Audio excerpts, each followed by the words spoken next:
Every evening, just before closing, Mr. Gabriel walked outside his bakery, holding an empty glass jar. The children always laughed, he's collecting sunsets again. He always nodded, as many as I can. His bakery stood beside the old river, where golden light lingered longer than anywhere else in town. Fresh bread cooled on wooden shelves, cinnamon rolls filled the air with quiet happiness. Travelers often stayed longer than they intended. No one seemed to mind. A young photographer named Iris visited every Friday. She had traveled across half the country searching for perfect light. Yet somehow the photographs never captured what her heart had actually seen. One evening she finally asked, "Why do you carry that empty jar?" Gabriel smiled, "It isn't empty." He held it toward the horizon, amber light filled the glass. Dust danced like tiny stars. For tomorrow, he whispered, "Some people save money, some people save letters." Gabriel collected sunsets, not because they could be kept, but because remembering beauty makes tomorrow a little easier to welcome. Winter arrived, business grew quieter, clouds covered the valley for nearly 2 weeks still. Every evening, Gabriel carried his little jar outside. Iris watched, confused. "There isn't a sunset today," he smiled gently. "There is always light. Sometimes it simply hides inside hope."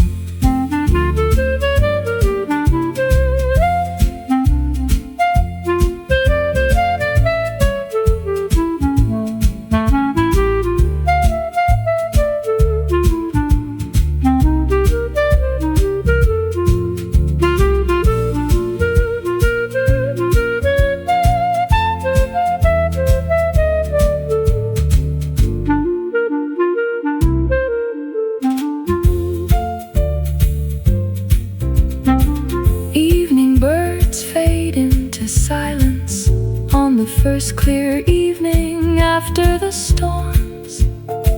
The entire town gathered outside the bakery. Children held jars, parents held jars, even strangers held jars. No one spoke as the sky turned gold.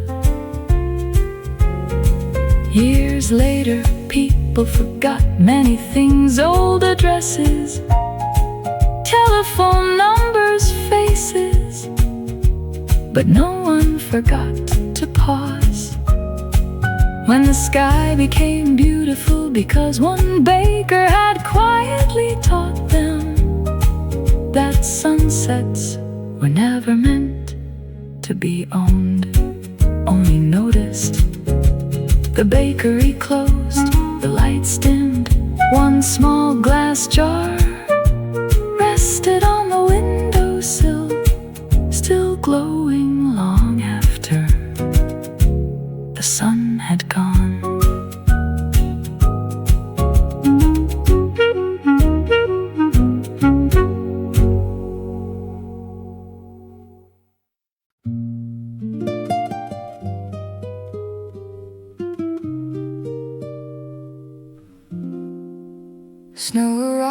before sunrise, covering Cedar Hill with a silence that sounded almost sacred. Every rooftop turned white, every path disappeared. Only one melody still wandered through the morning. No one knew where it came from. At the edge of town stood an abandoned railway station. Its clock had stopped many winters ago. Inside, beside a wooden bench, rested an old violin. Inside a faded leather case, people passed it every day. No one touched it. Some believed it belonged to a musician who never returned. Others believed it had simply chosen to wait.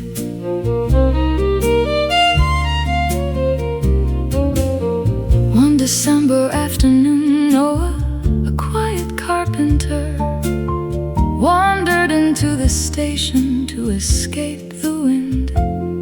He noticed the warm brass latch on the violin case. It felt warm, strangely warm.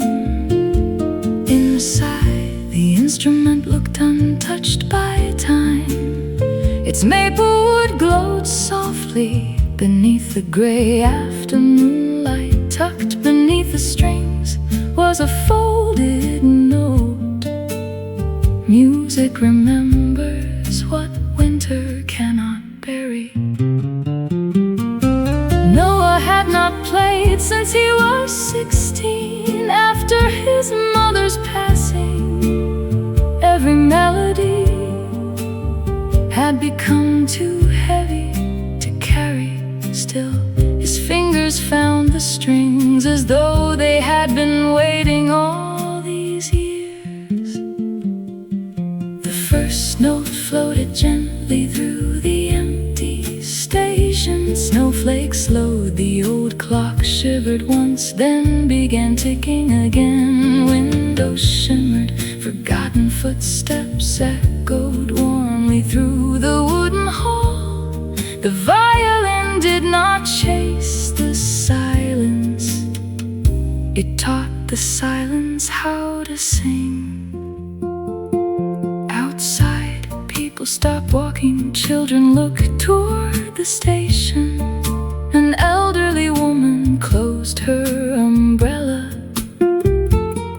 A train long removed from every timetable seemed almost possible again. For a few precious minutes, the town remembered what hope sounded like.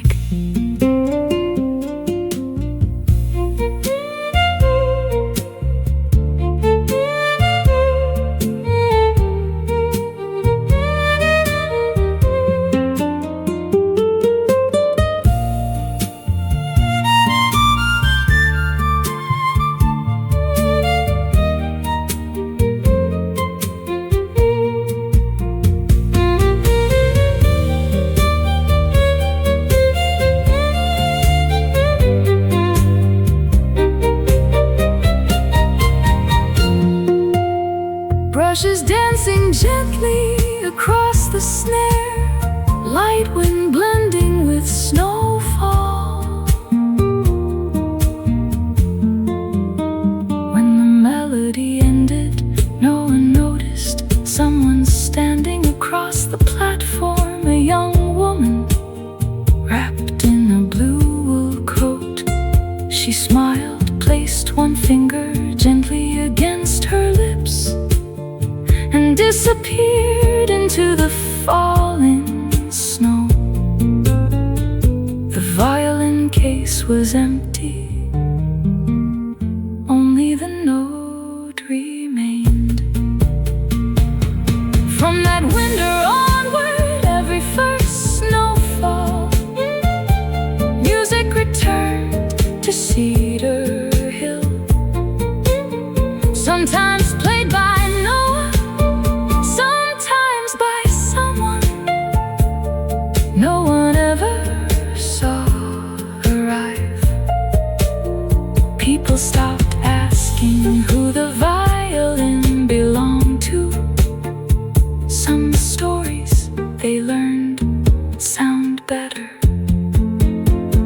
without answers. The station still waits, the clock still keeps time, and somewhere beneath fresh snow, another melody is learning to bloom.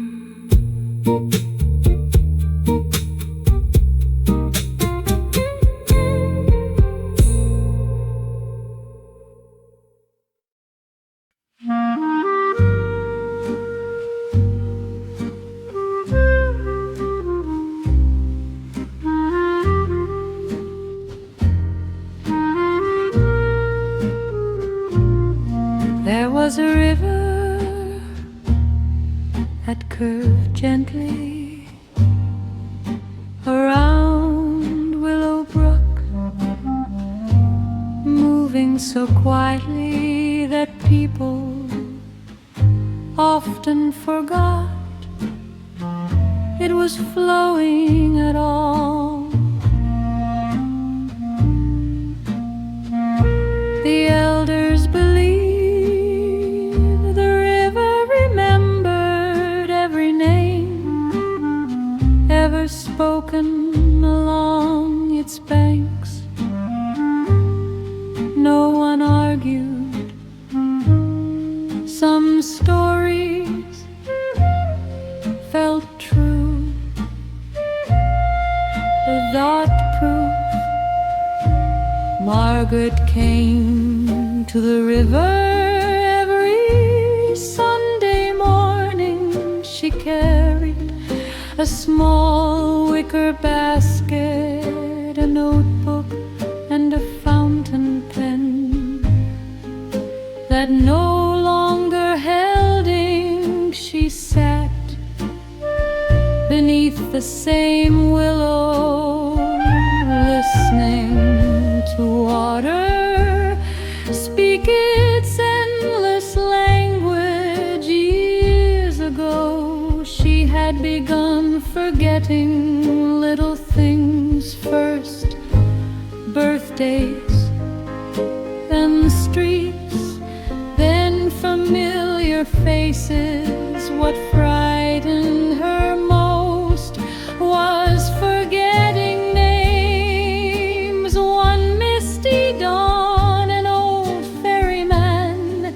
guided his wooden boat to the shore. He greeted her warmly. You came back, Margaret Friel, eaten amaranth. The ferryman smiled. We have many times you simply forgot. The river didn't. He dipped a weathered oar into the water. Small circles spread quietly across the surface. One by one, voices echoed her father's laugh, her sister calling in her home, a childhood friend shouting across summer fields. Not ghosts, memories waiting patiently. Tears filled Margaret's eyes, not from sadness, from recognition. She whispered each name aloud. The river answered with ripples glowing beneath the morning. Listen, names are more than sounds. They are little homes where love waits to be remembered, even when memory grows tired. The heart still knows the way.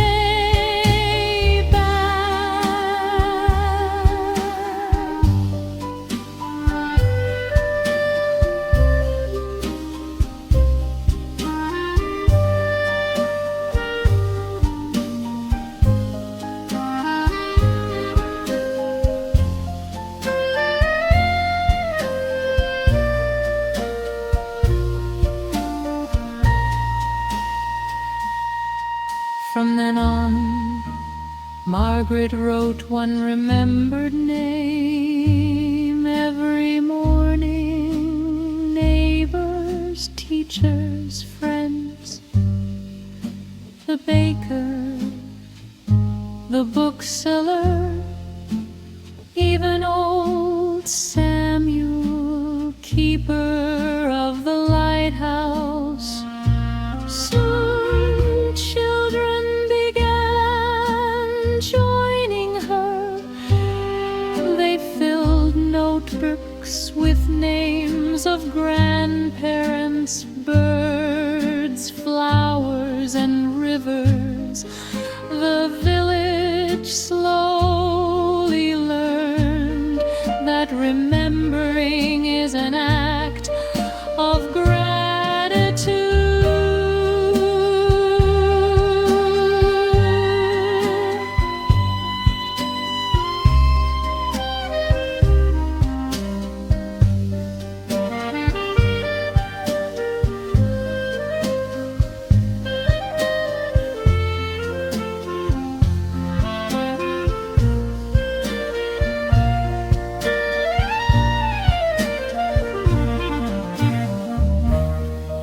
Sparsy cello, warm clarinet, gentle felt piano, finger-style guitar, soft current of the river, bird song at sunrise.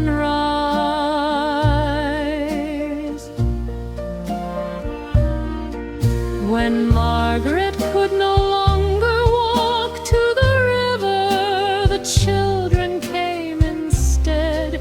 They read names aloud, one by one, letting the breeze carry them across the water. No name was ever rushed. No name was ever too small. Years later, new families arrived in Willowbrook. The first tradition they learned was simple.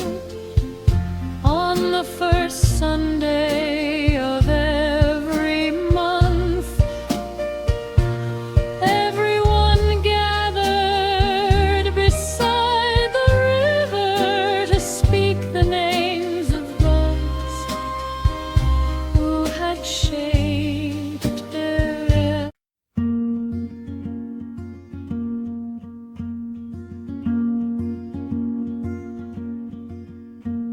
When autumn arrived in Brer Valley, people often noticed a young woman standing quietly beneath the oldest maple tree. She carried a weathered wooden easel, a tin box of brushes, and a canvas that always seemed too small for the sky above her. Her name was Elise. She never painted the same sunset twice. Travelers admired her finished landscapes. Children gathered nearby, guessing which tree would appear next. Yet no one understood why every painting looked warmer than the world itself. One curious boy asked, "Where do your colors come from?" Elise smiled, "I borrow them from where." She looked upward. The leaves Each evening, before packing her brushes, Elise picked up one fallen leaf, golden, amber, crimson, copper. She placed it carefully between the pages of a thick leather journal, not to preserve it, to remember how that particular sunset had felt. Because colors, she believed, were never only seen, they were remembered. On an unusually windy evening, the valley lost every single leaf. Branches stood bare, the hills turned quiet. Elise unfolded her easel anyway. You cannot paint autumn, someone whispered. She answered, I already have.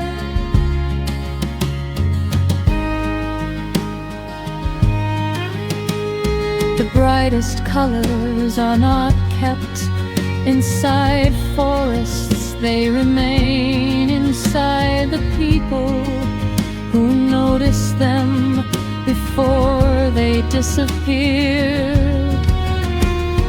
Beauty is not borrowed from the world, it is carried home.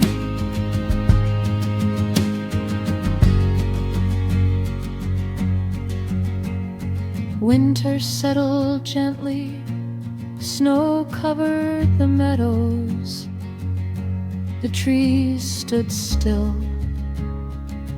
Yet inside Elise's studio, walls overflowed with autumn light. Every painting held a season that no longer existed, except in memory. A little girl visited with her grandfather. She stared at one glowing canvas for a long time. It feels warm. The old man smiled. That's because she remembered the sunshine.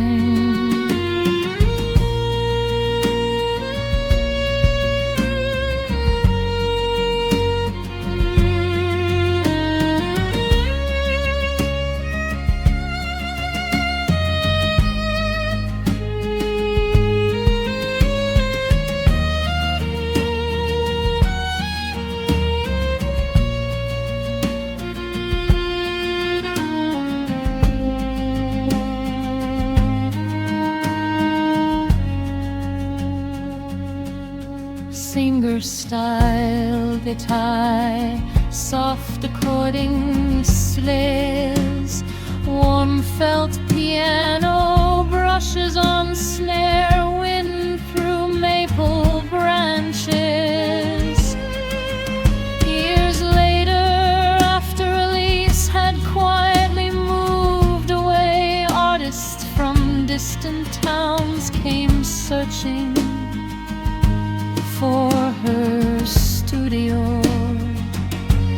The easel remained, the brushes remained, only one page had been left open inside the leather journal. He's written, never paint what your eyes can already see. Paint what your heart hopes never to forget. Every autumn, children still gather beneath the maple tree. They bring paper,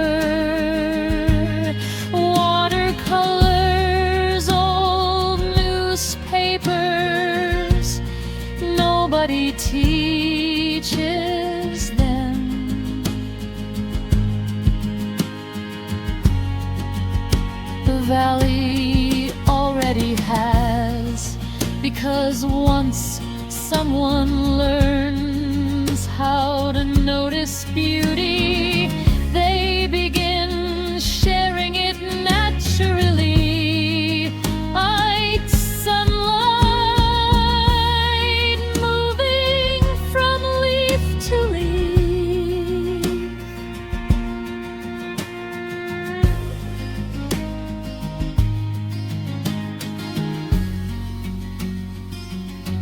If you ever find the bridge was small, too small to appear on most maps.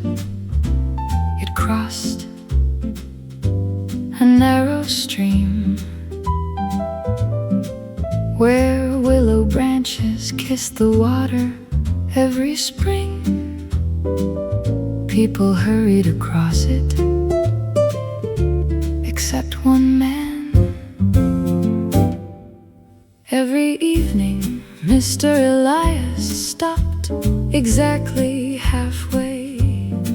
He leaned against the wooden railing, watching fish glide beneath the fading sunlight. Travelers often asked, "Are you waiting for someone?" He smiled, "I already found them." One impatient businessman, always rushing toward tomorrow, finally stopped. "What do you see down there?" Elias answered, "The things people miss when they are busy looking ahead." The man looked, nothing happened. Then a dragonfly landed on the railing. The stream reflected pink evening clouds. A family of ducks passed quietly beneath. It was enough. The businessman arrived late to his meeting. For the first time, he did not apologize. Some moments he realized are worth arriving late for. The world rarely asks us to hurry. Mostly it asks us to notice the wind, the water, the laughter coming from somewhere unseen. Life has always spoken slowly. Months later, people began gathering on the bridge every evening. Artists sketched, children skipped stones, grandparents shared quiet stories. Nobody organized it, nobody planned it. The bridge simply reminded everyone that beautiful things often happen when we stop rushing.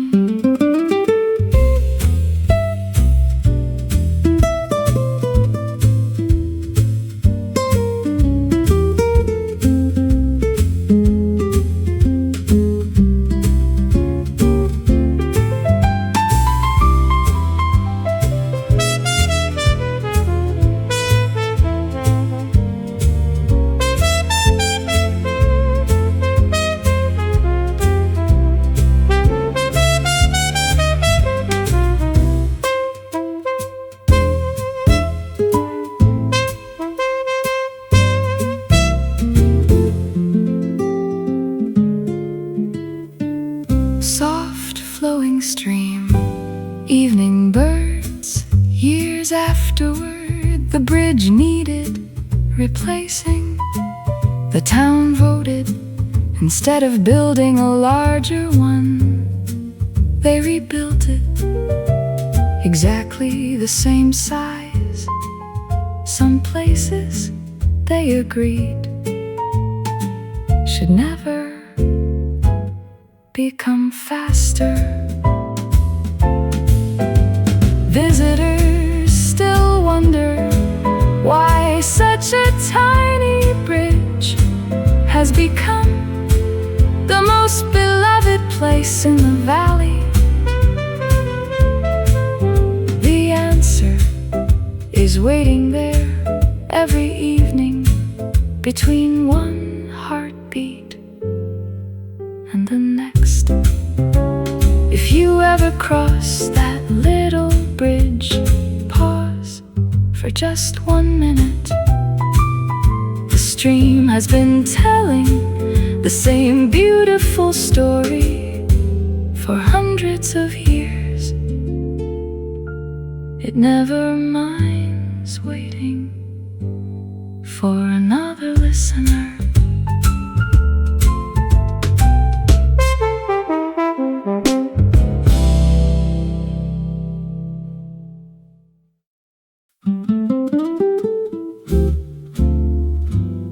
Every dawn, before the first loaf entered the oven, someone wrote a single recipe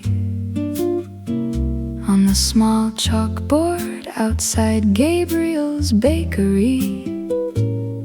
Not for bread, for happiness, no signature, just gentle handwriting. Monday red, call someone before you need them. Tuesday, walk slowly enough to notice birds. Wednesday, forgive yourself before bedtime. Customers smiled. Some copied the messages into notebooks. Others carried them only in memory. One winter morning, a young nurse named Clara stopped outside after finishing a long night shift. She had forgotten what resting felt like. The chalkboard held only 6 words: drink tea while it is warm. She laughed, then cried, not because of the sentence, because someone had finally reminded her she was human. Inside, Gabriel served fresh cinnamon bread. He glanced toward the chalkboard, smiled quietly. Never once did he admit who wrote the messages. Kindness does not always arrive as grand speeches. Sometimes it is written in chalk on ordinary mornings, outside ordinary doors, waiting for exactly the person who needs those words today. Spring arrived, rain washed away each message. Every sunrise a new one appeared. Children began guessing what tomorrow's sentence might become. An old woman brought flowers every Friday. A violinist played nearby without asking for coins.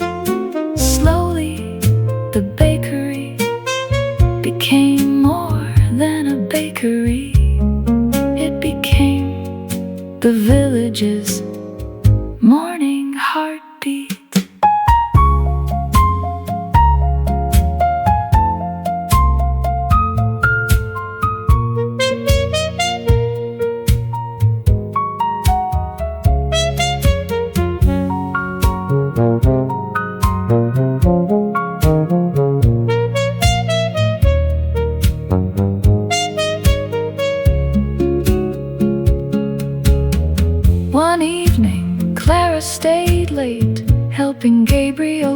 close the shop.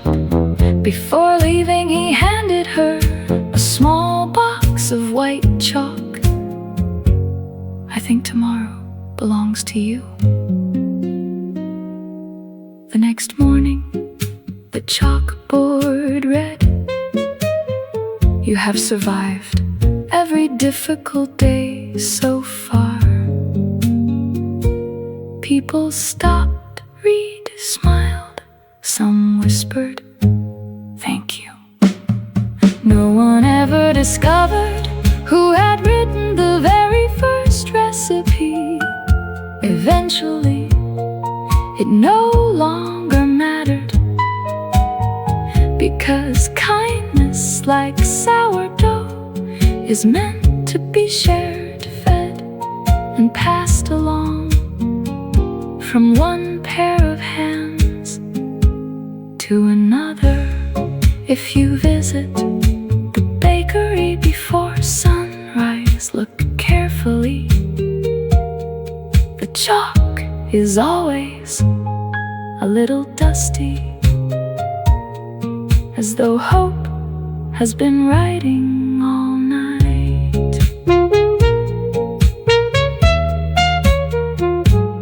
All night.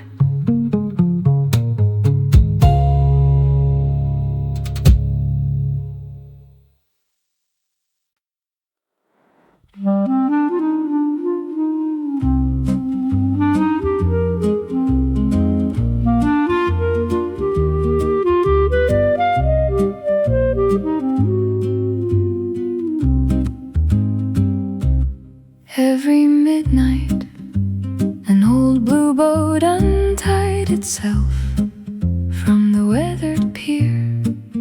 No captain called its name, no wind pushed its sails. Yet every evening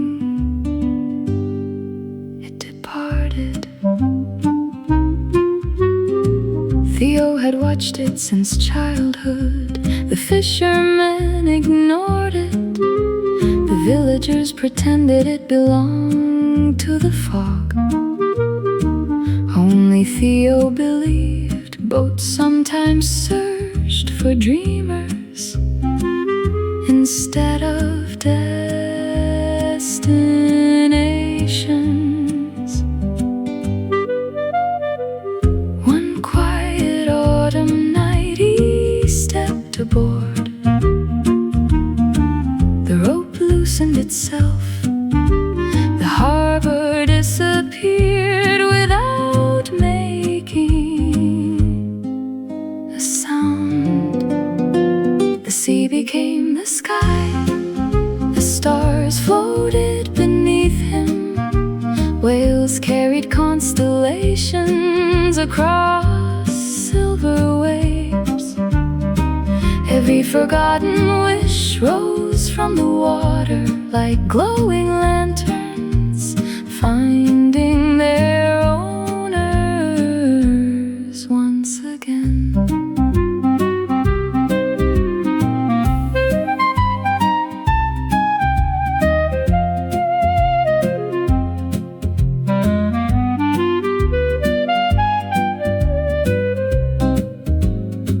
The boat visited islands built entirely from lullabies, mountains carved from sleeping clouds, libraries where every unwritten dream waited patiently inside empty journals. Theo understood imagination was never childish, only neglected. As sunrise approached, the boat quietly returned. Nothing had changed except Theo smiled more easily than yesterday. From then on, whenever someone said dreams were unrealistic, Theo simply looked toward the sea, where every midnight an old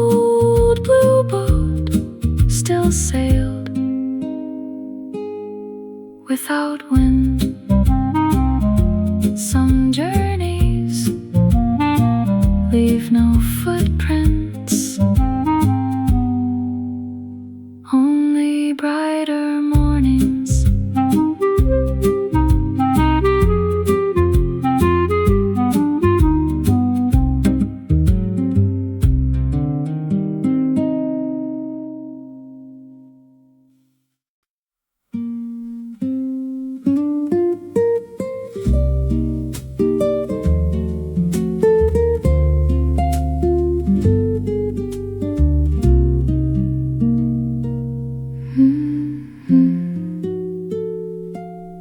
Hidden above an old tailor's shop,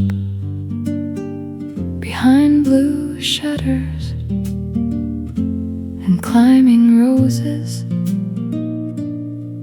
worked a woman named Beatrice. She stitched every afternoon, from the first swallow's song until the evening bells. People brought her coats, curtains, wedding dresses, but that was never her true work. Whenever someone entered with heavy eyes, Beatrice would quietly ask, "What is torn?" Most answered, "My jacket, my sleeve, my pocket." She nodded, though she always knew they meant something else. One autumn morning, a school teacher named Elias arrived, carrying his late wife's favorite scarf. It had ripped along one delicate edge. "I know it cannot be made new again," he whispered. "I only wanted to stay together." Beatrice unfolded the scarf across the table. Golden threads caught the morning light. She smiled softly. Neither do hearts. She selected not matching thread, but silver thread, so people will see where it was repaired. Elias asked, "No, so they will see where it survived." Scars are not mistakes to be hidden. They are quiet maps showing where love refused to disappear.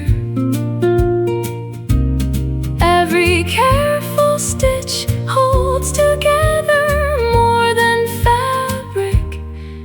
It holds courage. As winter settled, people began noticing a curious thing.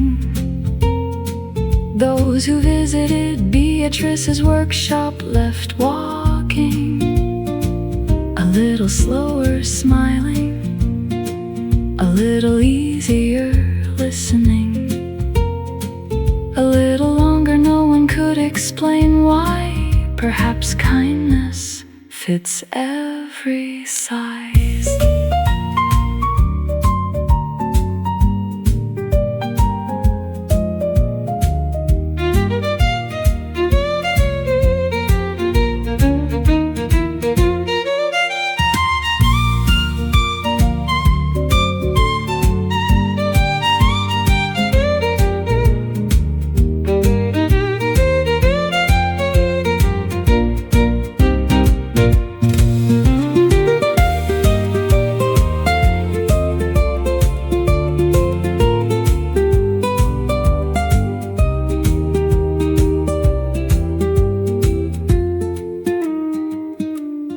Fingerstyle guitar, fireplace crackles softly. One snowy evening, a young girl asked, "Who taught you to sew like this?" Beatrice looked toward the window where twilight stitched blue into silver. The sky, the girl laughed. Beatrice didn't. Years later, after Beatrice had quietly retired, people still repaired clothes using tiny silver stitches. Not because they were fashionable, because every silver thread whispered, "You are still whole." Even after storms, even after loss, even after goodbye, look closely at the evening sky, where sunset meets the coming night. There is always a silver seam. Someone, perhaps, is still mending the heavens.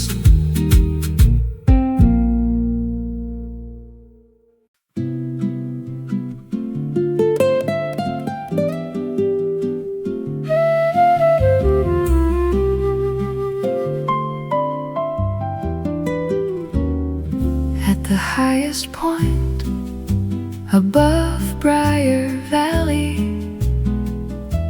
there was a hill that changed color with every season. Spring painted it blue, summer covered it in gold, autumn borrowed crimson, winter left only silence. Yet one thing never changed: the wildflowers. Children believed the flowers could hear promises. Parents smiled and allowed them to believe it.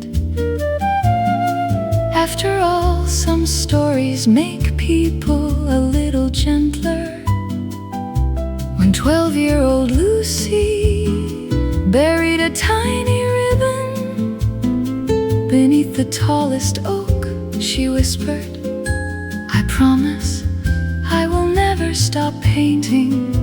The flowers swayed, though there was no wind. Years unfolded like turning pages. Lucy became an architect. Meetings replaced sketchbooks. Deadlines replaced sunsets. The paintbrushes remained untouched inside a dusty box beneath her bed. One autumn evening, after nearly 20 years, she returned to the hill, almost by accident. The oak tree stood exactly where memory had left it. Nearby, tiny blue wildflowers bloomed around something buried long ago. Lucy knelt, carefully brushing away the soil. She found a faded ribbon, still blue, still tied, still waiting. Promises made by children are unlike any others. They are spoken before fear learns how to interrupt, before success becomes louder than joy, before the world teaches us to postpone the things that make us alive.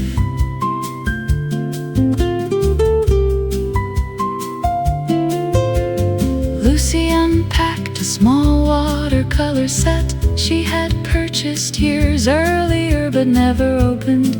The first brushstroke felt uncertain, the second familiar by sunset. The hillside had become her canvas. Children walking home stopped to watch. little girl asked, "Did you paint for your job?" Lucy smiled, "No, I paint because I promised."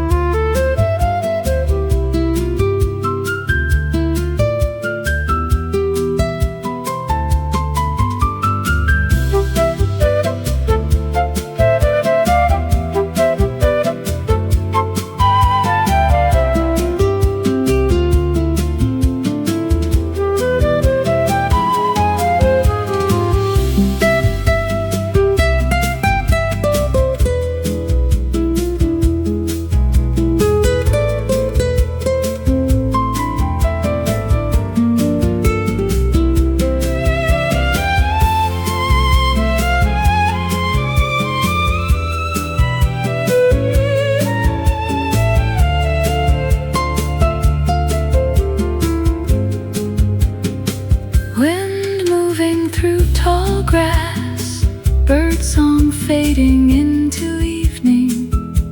The following spring, the town noticed something new. An outdoor painting class beneath the old oak every Saturday, free. Lucy never advertised it, she simply brought extra brushes. People came anyway. Years later, the hill became famous not for its flowers, but for the laughter that bloomed there every weekend. And beneath the tallest oak, hidden forever under soft roots and blue petals, a faded ribbon continued keeping its promise. If you visit Briar Valley on a quiet spring morning, look carefully. The flowers still lean gently toward anyone brave enough to remember the promise they once made to themselves.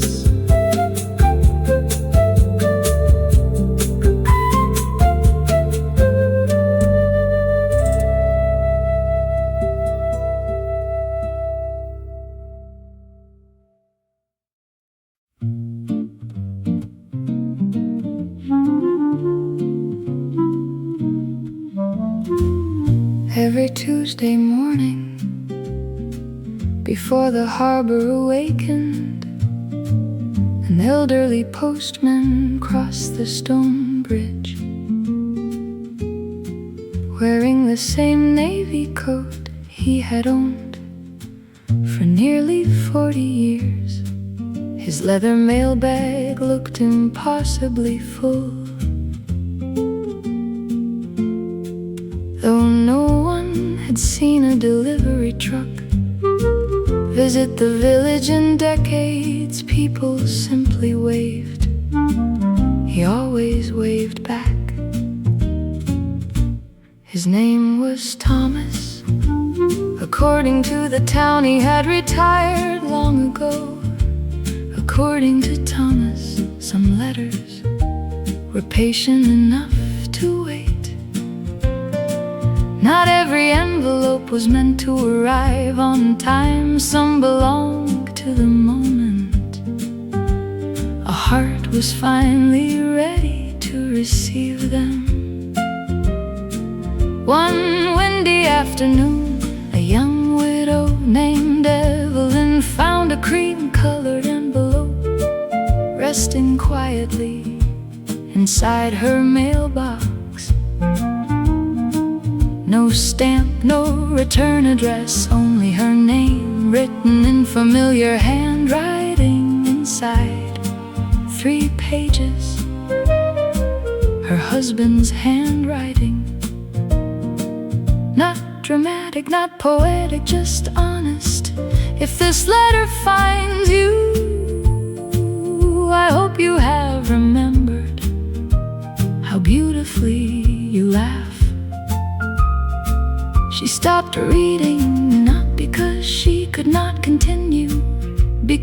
wanted those words to last a little longer. Outside, the tide rolled gently against the old pier. A gull circled once above the lighthouse. The afternoon stood perfectly still, as though time itself understood some moments should never be hurried. Not every goodbye belongs to the day we part. Some arrive later, wrapped inside forgiveness, inside memory, inside ordinary mornings that quietly become extraordinary. Love, Thomas believed, always finds the correct address, even if it takes years. The next morning, Evelyn baked bread for the first time since the funeral. She opened every window, played an old jazz record, laughed at a joke only she remembered. The house, silent for so long, finally sounded lived in again.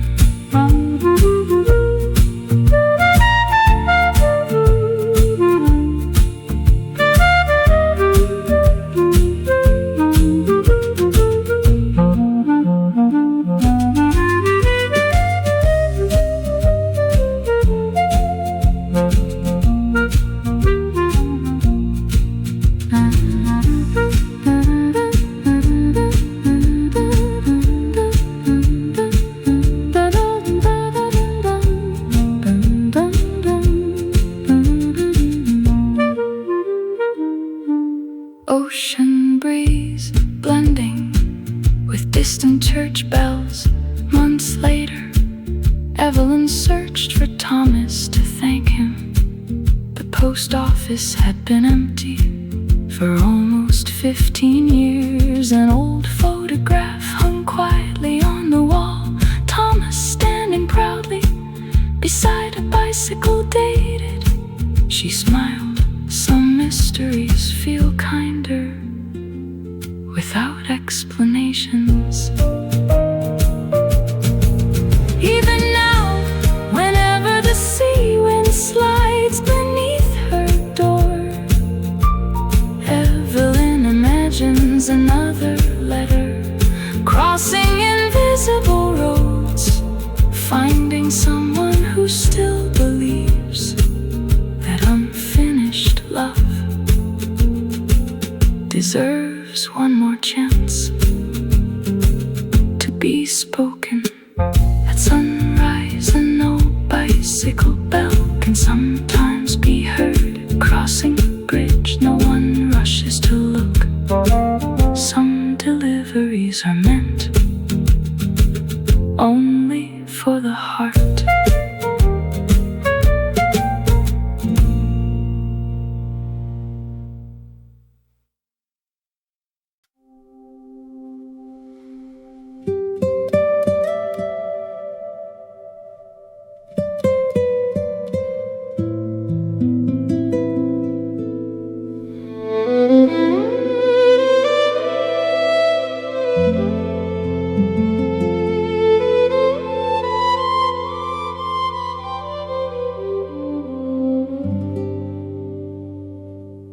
North of the highest ridges, where clouds rested, instead of traveling, there lay a hidden valley. Few found it, no one owned it. Amelia arrived after months of wandering. She carried a suitcase filled mostly with expectations that had become too heavy. She left the suitcase place beside a willow tree. It never asked to be picked up again. The valley welcomes strangers without introductions. Streams already knew everyone's first name. Wildflowers opened one after another, as though applauding every person who finally stopped pretending to be someone else. The mountains answered only with echoes, because echoes never interrupt.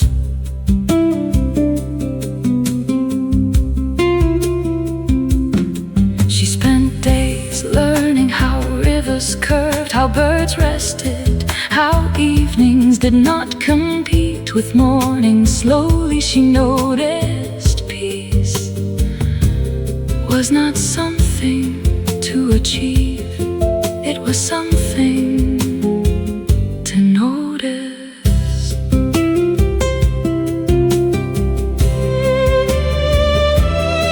Before leaving, Amelia looked back.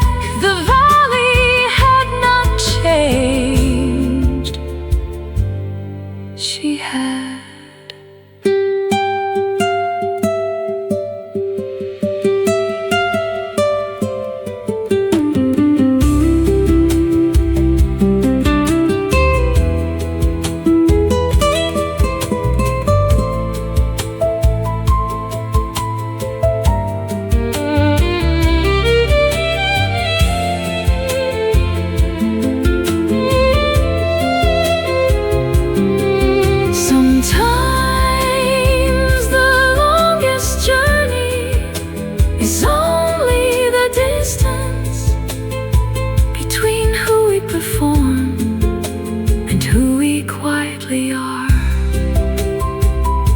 Above the valley, the clouds continued sleeping. Below, life continued singing.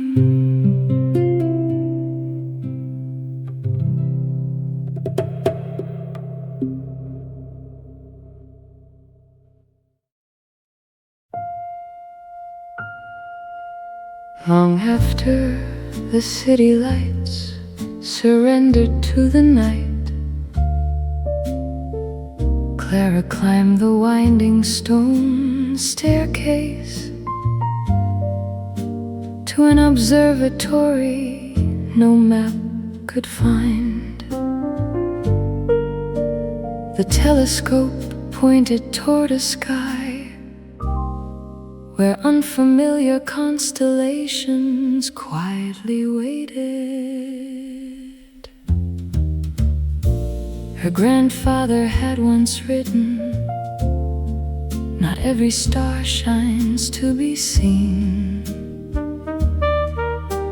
Some shine only to remind us that patience has its own light." She carried that letter inside her coat pocket for almost 20 years. Tonight, she finally understood why she had never thrown it away. Inside the great dome, the silence was alive.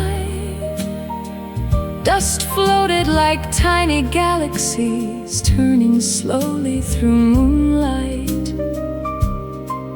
Every breath felt larger than words. Far beyond the restless heavens, she discovered quiet suns, stars that never begged for anyone's attention, yet warmed forgotten corners of the universe. She whispered, Perhaps kindness is like this, not loud, not famous, simply constant. Hours disappeared unnoticed, the telescope revealed worlds painted in amber, violet, and impossible shades of blue. Some stars had already vanished centuries ago, yet their light continued arriving late, faithful, beautiful.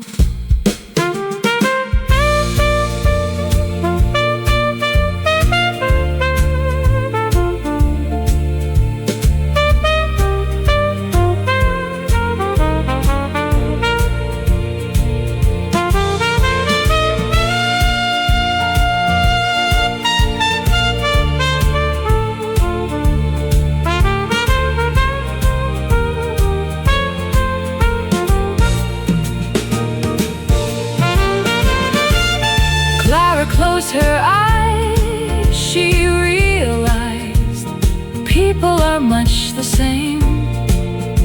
Some leave this world, yet their love continues traveling, reaching hearts long after goodbye. As dawn painted the horizon,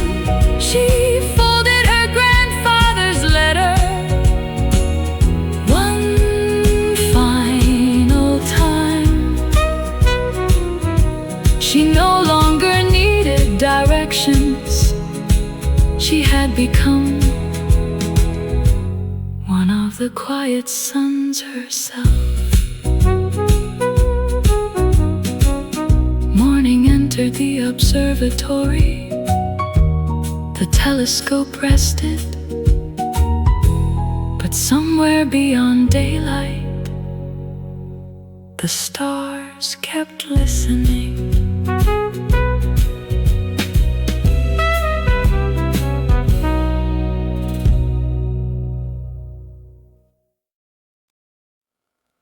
Beyond the hills, where wild lavender grew, there rested a quiet lake, so still. It reflected clouds before they reached the sky. The villagers believed every wish whispered across its water would remain there forever. Not granted, not forgotten, simply kept.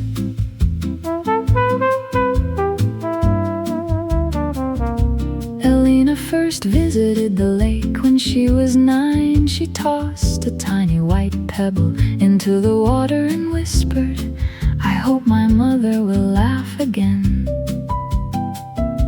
The lake answered only with circles spreading gently toward the shore. Years passed, life changed, the wish slowly faded from memory. The lake, however, remembered. Now grown, Elena returned as a landscape painter, searching for quiet places that still believed in patience. She unpacked her easel beneath an old willow tree. Every color looks softer there. Greens became gentler, blues carried silver. Even silence seemed painted with light. As evening settled, an elderly fisherman rowed toward shore. He nodded politely and said, "This lake never forgets." Elena smiled. "I think memories do." The fisherman shook his head. "No, people do.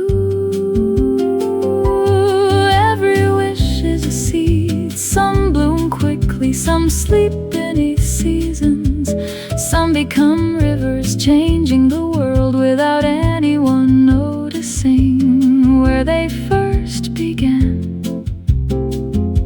The lake knew this, it had always known. Before leaving, Alina knelt at the water's edge. She did not ask for success or certainty or forever. Instead, she whispered, I hope I never lose the ability to notice beauty. The water shimmered, a breeze crossed the surface somewhere. A loon called into the twilight. It sounded almost like yes.